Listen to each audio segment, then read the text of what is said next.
किसी की निंदा हो रही हो तो सुनने में ऐसा लगता है जैसे कोई उसे राज्य पद मिल रहा हो। अरे सावधान रहना चाहिए। दूसरे की निंदा सुनने मात्र से उसके सारे पाप हमारे ऊपर आ जाते हैं। कहीं परनिंदा हो रही हो तो वहां का सिद्धांत है कान में अंगुली डाले, राधा राधा, कान में इसलिए कि अब दोबारा शब्द ना पढ़ पावे, और वहां से खड़ा होकर चला जाए। यदि सभा में किसी की निंदा हो रही है और वहां आप बैठे हैं तो आपको वैसे ही अपराध लगेगा जैसी वो निंदा कर रहा है, या उसका विरोध करे। जैसे शिशुपाल श्री भगवान के लिए मलिन शब्द उच्चारण कर रहा था, भीष्म जी खड़े हो गए, महाभागवत है, अगर प्रभु के प्रति अब एक भी शब्द बोला तो भगवान ने कहा शांत हो जाओ, तुम शांत हो जाओ, तुम मत बोलो। कुछ राजा शिशुपाल के पक्ष के थे, तो आवेश में भीष्म जी आ गए। अगर श्री कृष्ण को कोई एक शब्द भी बोले, मेरे आराध्य देव पूरी सभा के ऊपर पैर रखता हूं, अर्थात हर वीर को ये मैं कह रहा हूं कि अगर श्री कृष्ण के विपक्ष में कोई बोला तो मैं रौंद दूंगा। केवल मैं भक्त ही नहीं हूं, मैं महाबली हूं। त्रिभुवन में कोई ऐसा जोड़ नहीं जो भीष्म अपने स्वरूप में आ जाए और फिर उसे। वही भीष्म जी जब अधर्म के पक्ष में खड़े हो गए, पांडवों के विपक्ष में, वही भगवान पांडवों के पक्ष में तो दंड मिला, 6 महीना बाणों की शैया पर पड़े रहे। अधर्म के कारण परास्त हुए नहीं। ऐसे महावीर महाभागवत को कोई परास्त कर सके असंभव। परम पावन गंगा जी के गर्भ में रहे, जिन गंगा जी का एक बूंद भी अगर शरीर छूटते समय चला जाए तो परम पद मिलता है, उनके गर्भ में रहे। अगर अधर्म का पक्ष ले लिया गया, अधर्म हो रहा है, सभा में बैठे हैं, तो उसी समय तेज नष्ट हो जाएगा, पुण्य नष्ट हो जाएगा, पाप का भागी बनेगा, जैसे भीष्म जैसे महापुरुष को भी बनना पड़ा। सभा में उधर ही बैठे और वहीं ही महाभागवतों की निंदा और अपमान हो रहा है, खड़े होकर चले जाना चाहिए। जैसे विदुर जी खड़े हुए और छोड़ दिया, आज के बाद तेरा अन्न नहीं पाएंगे, दुर्योधन इस सभा में नहीं आएंगे। जिस सभा में धर्मात्माओं की निंदा हो, उस सभा का त्याग कर दे, एकांत फूस की झोपड़ी बनाकर रहना पसंद, भिक्षा मांग के खाना पसंद, अधर्मियों का अन्न नहीं, अधर्म सभा का सेवन नहीं। तो भगवान विदुरानी जी के घर गए थे। पर निंदा सुन श्रवण मलिन, बचाना चाहिए श्रवणेंद्रिय को। जहां किसी की निंदा हो, अब तो शौक है इस बात का, निंदा करने का और सुनने का एक व्यसन है। अपने को बड़ा अच्छा साधक मान लेना, दूसरे को हे मानकर उनकी निंदा करना, ये क्या कर रहे हो? अपने जीवन को गर्त में गिरा रहे हो। पर निंदा किए ते आवत नहीं कछु हाथ, मूर्ख पर्वत पाप को ले चल अपने साथ। बचन दोष पर गाए, दूसरों के विषय की चर्चा करने का समय कैसे मिलता है लोगों को? नाम जप करो, अपने विषय में सोचो, तुम्हारा मंगल कैसे होगा, तुम निष्पाप कैसे होगे, तुम्हारे दुखों की निवृत्ति कैसे होगी, तुम अपने कर्तव्य का पालन कैसे करोगे, तुम्हारा धर्म क्या है, इस विषय में सोचो। दूसरों के विषय में बोलने की हमारे पास समय वृत्ति कैसे है? न तो वृत्ति होनी चाहिए न समय। पर निंदा सुनकर श्रवणेंद्रिय मलिन हो गई और पर निंदा करके वचन मलिन हो गए, और अपने प्रभु से विमुख होकर, हरि से विमुख होकर सब अपवित्र हो गया। शरीर अपवित्र, इंद्रियां अपवित्र, हृदय अपवित्र, स्वभाव अपवित्र। तुलसीदास व्रत दान ज्ञान तप, शुद्धि हेतु श्रुति गावे, राम चरण अनुराग, नीर बिनु मल अति नाश न पावे। खास बात कह रहे, शास्त्रों में बहुत वर्णन है। पाप नाश के बहुत से उपाय हैं, बड़े बड़े व्रत, कृच्छ चंद्रायण आदि व्रत, उपवास करने से कुछ पाप क्षीण होते हैं, लेकिन पाप प्रवृत्ति का नाश नहीं होता। शास्त्र ज्ञान भी पाप निवृत्ति का उपाय है, तपस्या भी, बड़े उपाय शास्त्रों में वर्णन किए पाप नष्ट का। गोस्वामी जी कह रहे भगवान के अनुराग के बिना, भगवत प्रेम के बिना जड़ मूल से हृदय निष्पाप नहीं होता। पाप की जड़ है प्रवृत्ति, वासना, कामना, तृष्णा, स्पृहा, इनका जड़ से नाश हो जाता है जब हृदय प्रेम से द्रवित। अपनापन जब प्रभु से होता है, मेरे प्रभु, जहां हृदय में द्रवण क्रिया हुई, आंखों में अश्रु बहे, वो जो पवित्रता होती है, मम भक्ति युक्तो भुवनम पुनात, लोगों को पावन करने की सामर्थ्य उसमें आ जाती है। ये अनुराग प्राप्त करने के लिए मानव देह मिला है, हरि अनुराग। प्रेम प्राप्त करने, कहां प्रेम लग, जरा सी बात हमारे प्रतिकूल हो, हमारी गुरु निष्ठा, भगवान निष्ठा, पता नहीं कहां माया किस कोने में कर देती है कि उस समय में हम केवल उस सामने अनुकूलता को देखते हैं, प्रभु को नहीं देखते, प्रभु के विधान को नहीं देखते। ये नहीं समझ पाते कि हमारे सामने प्रश्न उपस्थित हुआ है, अब हमें अपनी इष्ट निष्ठा, गुरु निष्ठा को परिपक्व रखना है। साधन में उन्नति अपना पुरुषार्थ और गुरुदेव की कृपा, भगवत कृपा दोनों चाहिए। अगर पुरुषार्थ नहीं करोगे तो कृपा है उसका स्वाद नहीं ले पाओगे। कृपा रसोई बना करके सामने रख देना थाल, पुरुषार्थ उसे पाना। पूज्यपाद श्री उड़िया बाबा जी महाराज कहते, साधक का प्रयास और भगवान गुरुदेव की कृपा, ये दोनों सिद्धावस्था की प्राप्ति में अत्यंत आवश्यक हैं। कायर बन के हाथ पे हाथ रख के बैठ जाए कि वो कृपा से सब हो जाएगा, ये कायरता कृपा नहीं सिखाती, ये कायरता है। पुरुषार्थ, जितना हम में अध्यात्म बल है उसके अनुसार हम चल रहे, बकाया सब कृपा से हो जाएगा, पक्का हो जाएगा। मन क्रम वचन छाड़ी चतुराई और भजत कृपा करी है रघुराई। मन से, वचन से, कर्म से ये चतुरता छोड़ो, अब सब कृपा से हो जाएगा। तो तुम प्रमाद करो और तुम्हारे ऊपर कृपा का प्रभाव जागृत हो जाए, ऐसा कभी नहीं देखा गया। जितना आप में सामर्थ्य मिली उसको लगाओ, शेष चिंता मत करो, कृपा पूरी कर देगी, पर आपको लगना होगा। साधक का पुरुषार्थ, निज चेष्टा और भगवत गुरु कृपा, ये सिद्धावस्था को प्राप्त कराती है।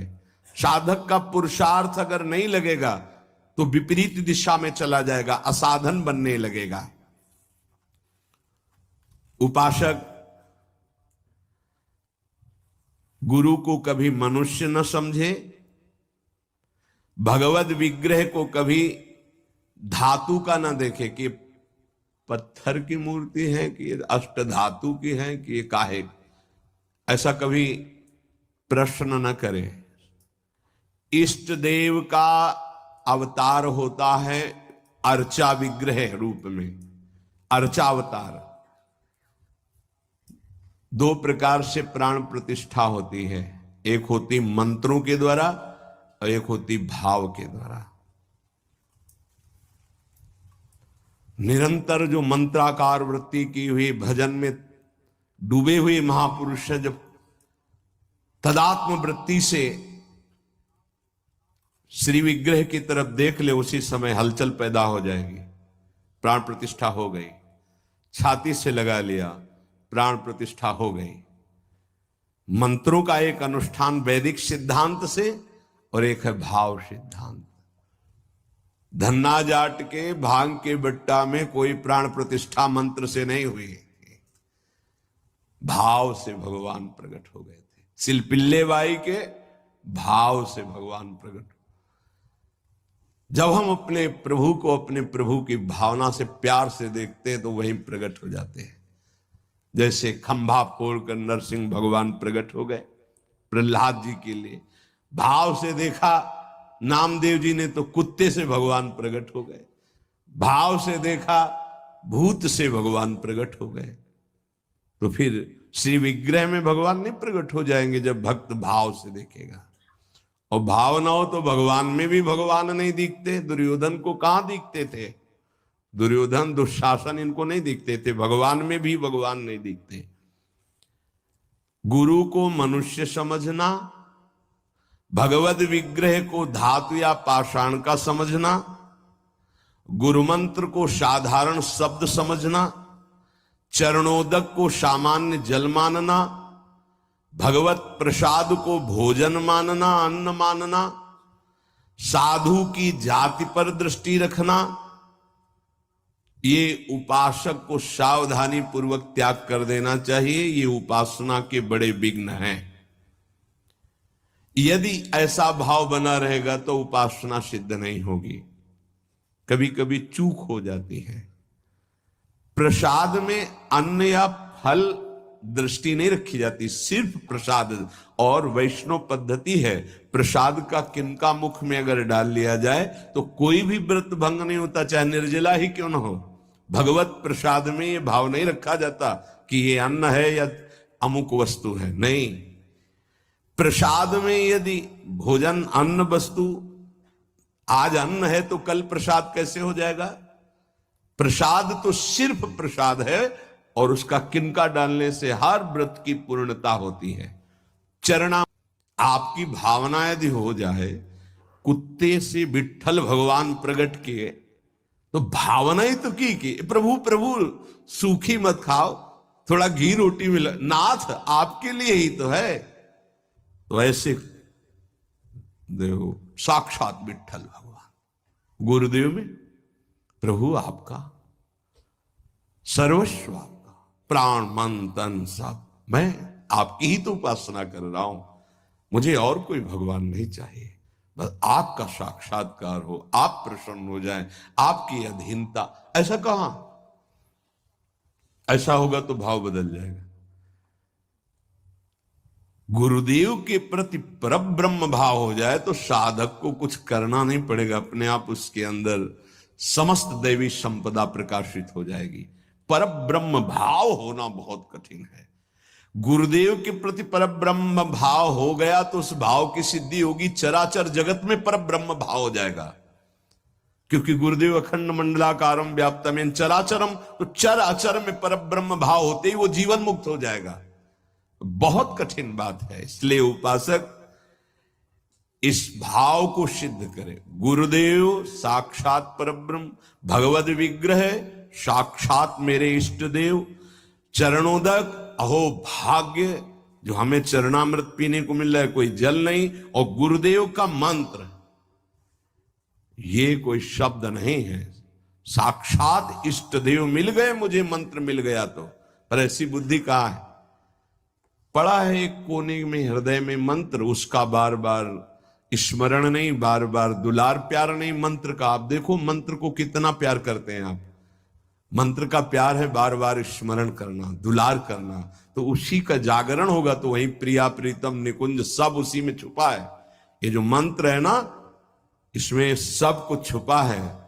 मंत्र की ही व्याख्या चतुरासी जी है, निज मंत्र की व्याख्या चतुरासी जी है। चतुरासी जी की व्याख्या 42 लीला और वृंदावन दास चाचा जितने भी पद गाए सब चतुरासी जी की व्याख्या है, और 84 जी निज मंत्र की व्याख्या है।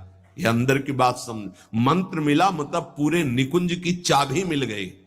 बीज मंत्र इसी को कहे, इसी से पूरा निकुंज रूपी वृक्ष प्रकाशित हो जाएगा। इष्ट देव में, गुरुदेव में जितना तुम्हारे भाव की कमी रहेगी उतना ही उपासना असफल रहेगी। मन उपासना किए बिना नहीं रह सकता, इसका स्वभाव है उपासना करना। यदि प्रभु की उपासना नहीं की तो भोगों की उपासना ये करेगा ही करेगा, तुम इसे रोक नहीं सकते हो। अगर ये भोगों की उपासना करेगा तो दुख चिंता भय शोक मृत्यु इससे तुम बच नहीं सकते हो। और मन का स्वभाव उपासना करना, ये बिना उपासना किए नहीं रह सकता। यदि प्रभु की उपासना नहीं की तो विषय की उपासना करेगा, इसलिए बचाओ इसको विषय उपासना से और प्रभु की तरफ लगा दो। तो बोले ये जानते हुए कि ये विषय उपासना पाप कराएगी, फिर भी हम इसे क्यों नहीं रोक पाते?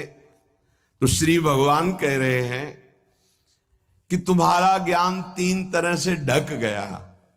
पहला, अग्नि में जैसे धुआं पर अग्नि है अर्थात ज्ञान है, पर धुआं हट जाए तो सही ज्ञान दिखाई दे, ऐसे पहली स्थिति उपासक की विषय उपासना की तरफ, काम वासना की तरफ जब होती है, उस समय एकदम वो ज्ञान जागृत करने के लिए सत्संग आदि का सहयोग तो बच जाएगा। नहीं, दूसरी आती दर्पण में मल की तरह, अब उसमें बड़ा प्रयास करने पर। तीसरी आती है जेर में ढका हुआ गर्भ, अब उसमें समझ में ही नहीं आता कि क्या ठीक है क्या नहीं ठीक है, जो वासनाई वैसी क्रिया हो गई। आवृतम ज्ञान में तेनो ज्ञानिनो नित्य वैरिणा काम रूपेण कौन्तेय दुष्पूरेणानलेन च। हे कुंती नंदन, ये काम अग्नि है,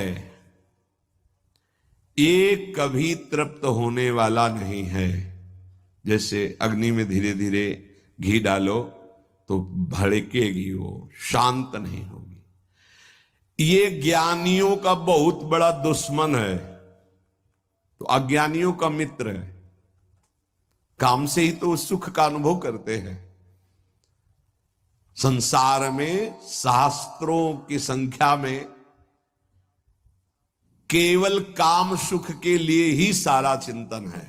देख लो, हमें पढ़ना लिखना है, खूब रुपया कमाना है, अपनी कामनाओं की पूर्ति करनी। काम का सीधा तात्पर्य केवल एक ही इंद्रिय से नहीं, सर्वेंद्रियों के भोग से है। अगर ये दुश्मन है तो किनका है? जो इस संसार रूपी महान दुखालय से मुक्त होना चाहते हैं। वैसे है तो दुश्मन उनका भी, क्योंकि दुख शोक चिंता भय पाप आचरण कराता है, पर वो मित्र मानते हैं, इसी से वो सुखी होना चाहते हैं। ज्ञानिनो नित्य बैरिणा, ज्ञानियों का ये दुश्मन है। तो कोई ऐसा न समझ ले कि ज्ञानियों को भी काम परास्त करता है क्या? तो यहां ज्ञानी शब्द शास्त्र ज्ञानी से, ब्रह्मबोध से नहीं है। ब्रह्मबोध संपन्न महापुरुष के हृदय में नहीं स्वात्मा रामम विषय मृग तृष्णाम भ्रमयति, भ्रम पैदा ही नहीं कर सकती माया। जहां आता है जो ज्ञानिन कर चिता परई बरियाई विमोह बस करई, वो शास्त्र ज्ञानी ब्रह्मबोध संपन्न महापुरुष नहीं, वहां गुंजाइश ही नहीं है। जैसे भगवत प्रेमी महात्मा नहीं, अभी वैदिक भक्ति गौड़ी भक्ति तक हो सकता है, लेकिन अनुराग, जहां अनुरागात्मिका भक्ति जागृत हुई, प्रेम लक्षणा भक्ति, वहां प्रवेश नहीं किसी विकार का। ऐसे ही शास्त्र ज्ञान साधना तक हो सकता है काम का प्रभाव, लेकिन ब्रह्मबोध संपन्न महापुरुष के हृदय में नहीं। ऊसर बरसई तृण नहीं जामा, संत हृदय जिम उपज न कामा। भगवान कह रहे हैं दुष्पूरेणा नलेन च, ये कभी पूर्णता नहीं होती काम में। अग्नि में घी की आहुति सुहाती सुहाती डाली जाए तो कभी वो बुझेगी नहीं, बढ़ती चली जाएगी। ऐसे ही कुछ लोग सिद्धांत कहते हैं भोग से योग। भाई शास्त्र तो आज्ञा नहीं करता ऐसा। न जातु कामः कामानाम उपभोगेन साम्यति हविषा कृष्ण वर्तमेव भूय एवाभिवर्धते। कभी काम भोग से कामनाओं की शांति नहीं होती और बढ़ती है जैसे आग में घी डालने से। कलयुग है, बड़े सिद्धांत चलेंगे। कलयुग में शास्त्र विरुद्ध आचरणों की बाढ़ आ जाएगी। शास्त्र सम्मत चलो, परिपक्व अवस्था आएगी तो सिद्ध हो जाओगे।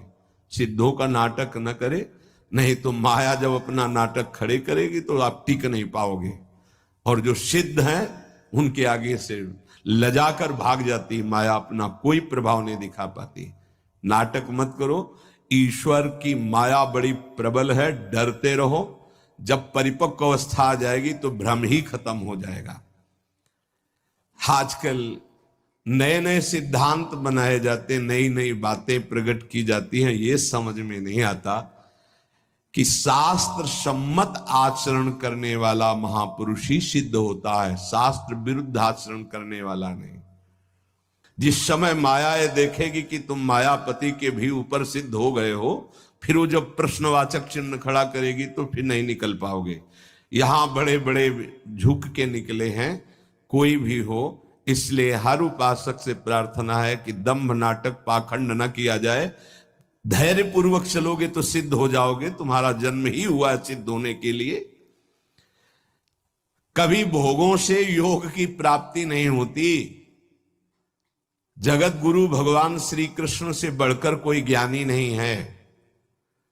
त्यागात शांतिरनंतरम भगवान के शब्द हैं, और ये भी भगवान के शब्द हैं। और लोगों का मन यही चाहता है कि कोई ऐसा मार्ग मिले जिससे मनमानी भोग भोगने को मिले और योग भी हो जाए। फिर क्या है, फिर तो भीड़ वही लगेगी जहां भोग से योग है। भोग त्याग से योग, उसमें तो कोई बिरला। कोई एक पाव भगत जी में मोरी। आज शास्त्र की मर्यादा को ही नहीं समझा जाता है। जो जितना मन, फिर अंत में बड़ी दुर्गति होती है। मनमानी आचरण करने वाले की अंत में बड़ी दुर्गति होती है। इसलिए सावधान, तस्मात् शास्त्रम प्रमाण। आज तक ऐसा कोई सिद्ध महापुरुष नहीं हुआ जो शास्त्र मर्यादा के विपरीत आचरण सिद्ध होके करता हो। साधन काल में शास्त्र मर्यादा से चलने वाला ही सिद्ध होता है, तो उसका स्वभाव शास्त्र मर्यादा बन जाता है। बड़े बड़े महापुरुषों के दर्शन हुए, कभी शास्त्र मर्यादा के विपरीत आचरण नहीं हुए। वृंदावन में भी, गंगा किनारे भी एक से एक महान सिद्ध पुरुष। शास्त्र मर्यादा, शास्त्र मर्यादा के विपरीत आचरण कभी सिद्ध नहीं होता। शास्त्र आज्ञा कर रहा है, भगवान आज्ञा कर रहे हैं कि दुष्पूरेणानलेन च, कभी भोगों से शांति नहीं प्राप्त हो सकती। कामना जितनी भोग भोगते जाओगे उतनी बढ़ती चली जाएगी, तृप्ति नहीं होगी। कामना अग्नि की तरह है, जितना भोग भोगते जाओगे उतने ऐसे घी डाल रहे हो, वो बढ़ती चली जा रही। भोग भोगोगे, भोगों के संग्रह करने की इच्छा बढ़ती चली जाएगी, भूख बढ़ती चली जाएगी। और इतना तुम समझ लो, तुम चैतन्य हो और भोग जड़ है, कभी तुम्हारी तृप्ति नहीं हो सकती।